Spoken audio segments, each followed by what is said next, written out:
ஒரு குழுவில் உள்ள ஒவ்வொரு உறுப்பினருக்கும் 6 ஆப்பிள்கள் பகிர்ந்து அளிக்கப்படும் போது ஒரு ஆப்பிள் மீதம் உள்ளது. குழுவில் உள்ள ஒவ்வொருவருக்கும் 7 ஆப்பிள்களை கொடுக்கும் போது ஒருவருக்கு மட்டும் ஏதும் கிடைக்கவில்லை எனில் அக்குழுவில் உள்ள உறுப்பினர்களின் எண்ணிக்கை என்ன?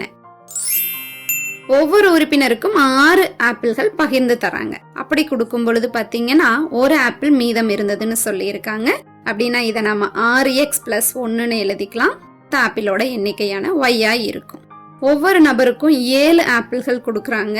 அப்போ ஒருத்தருக்கு கிடைக்கலன்னு சொல்லிட்டாங்க. அப்ப 7 × x-1 எடுத்துக்கிட்டோம்னா இது yக்கு சமமாக இருக்கும். இந்த இரண்டு சமன்பாடுகளையும் சமப்படுத்துங்க. இப்ப வலது பக்கம் 7 உள்ள கொண்டு வந்து பெருக்கிருங்க.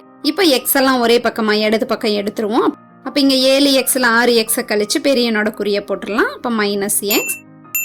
இப்ப x-னுடைய மதிப்பு 8.